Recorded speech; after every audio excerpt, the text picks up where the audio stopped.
Disney Pixar Storybook Collection. Let's see who we're seeing today. Ooh, cars. Nice.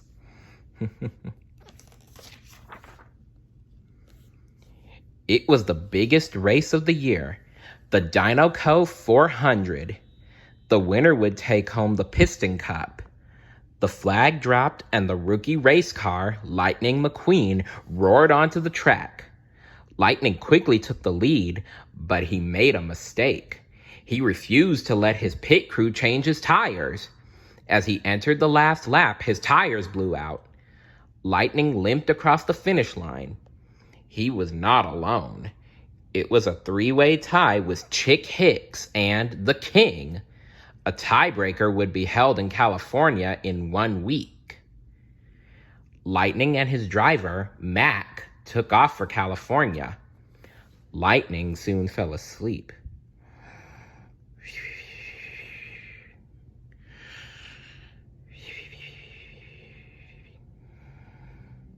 When he woke up, he was in the middle of traffic on a strange highway.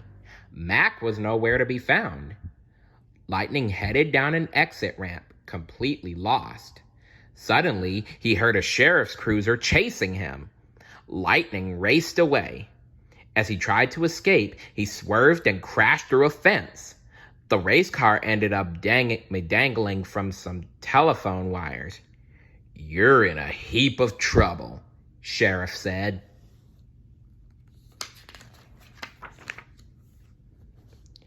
Lightning woke up the next morning in a town called Radiator Springs.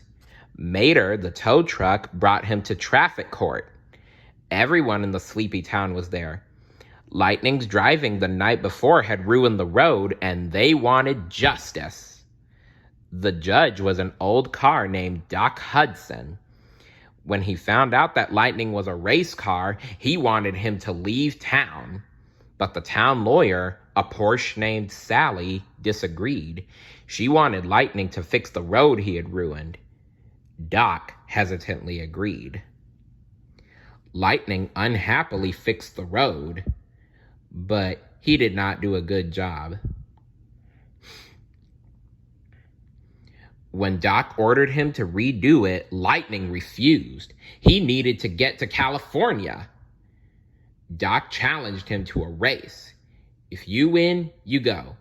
If I win, you do the road my way." Lightning agreed. He was sure he could beat the old car.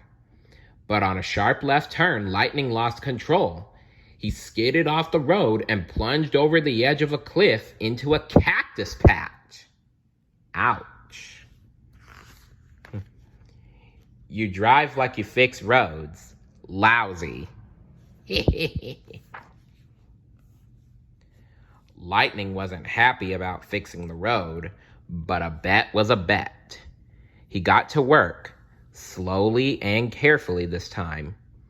When the cars awoke the next morning, they saw Mater driving in circles on a section of perfectly smooth road. But where was the race car? Doc and Sheriff found Lightning practicing his turns, but he kept losing control on the same sharp left. "This is dirt," Doc said. "If you're going hard enough left, you'll find yourself turning right." Lightning laughed at him. What did Doc know about racing? "Well, Lightning, he knows a lot more about racing than you think. And you'll soon find out why, as will all of you out there." The next morning, while Lightning waited for his daily gas ration, he wandered into Doc's shop. Suddenly, he noticed something on a shelf. A piston cup. Then he saw 2 more.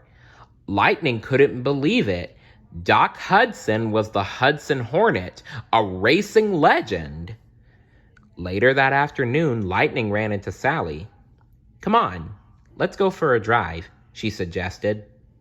Sally took Lightning to the Wheelwell Motel. It was her favorite place in town. Sally explained that Radiator Springs had once been a busy town, but no one had visited since the interstate had been built. Now everyone just went around the town on their way to somewhere else.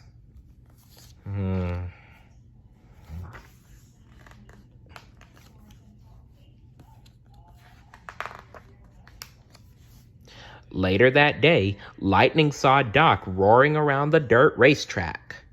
"You're amazing," Lightning told Doc. But Doc just sped off. Lightning followed Doc to his office. "How could a car like you quit at the top of your game?" he asked. Doc showed Lightning a newspaper article about a wreck he had been in. After he was fixed, he wanted to return to racing. But he had been replaced by a rookie like Lightning. The next morning, Lightning finished fixing the road. He was free to go, but he wasn't ready. First, Lightning stopped by each store in the town. He filled up at Fillmore's Organic Fuel, tried out night vision goggles at Sarge's Surplus Hut, picked out a bumper sticker at Lizzie's Curios shop, bought new tires from Guido and Luigi, and got a new paint job at Ramon's House of Body Art. Finally, it was time for Lightning to head to California. A few days later, in a packed California stadium, the starting flags dropped. The tiebreaker race for the Piston Cup was on. But Lightning couldn't concentrate. He kept remembering his friends in Radiator Springs. Somehow, winning no longer seemed that important to him. Suddenly, Doc's voice came over the radio. "I didn't come all this way to see you quit," he said. Lightning looked up and saw all his Radiator Springs friends. Doc was sitting on the crew chief platform. "If you can drive as good as you can fix a road, then you can win this race with your eyes shut," Doc said. Lightning revved his engine and got back into the race. Lightning tore around the racetrack. He had fallen behind, but he knew he could catch up. Chick Hicks tried to stop him with some dirty tricks, but Lightning remembered what his friends had taught him.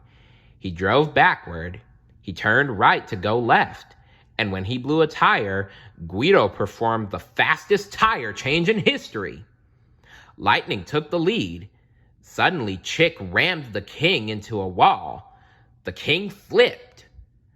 When Lightning saw the King's crumbled body, he remembered Doc's final crash. Lightning screeched to a stop inches from the finish line. He knew the King was planning to retire after this race. He couldn't let the racing legend go out this way.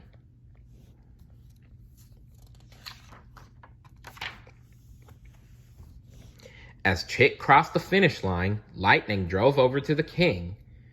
"What are you doing, kid?" Doc asked through the headset. "I think the King should finish his last race," Lightning answered as he pushed the King over the finish line. The crowd erupted into cheers. Chick might have won the Piston Cup, but Lightning was the hero of the race. "Well done, Lightning. Well done." Soon, Lightning returned to Radiator Springs. He found Sally at the old Wheelwell Motel. "I thought I'd stop and stay for a while," he told her. Sally smiled. Then she turned and sped down the mountain with Lightning close behind. It looked like Lightning had found a new home. He sure did. He sure did. The end. Remember, winning is not what's important. What's important is the friends you have and how much fun you have. F is for friends who do stuff together. U is for you and me. N is for anywhere and anytime and all down here in the deep blue sea. It's great to have fun and make new friends as well. See you later. Bye.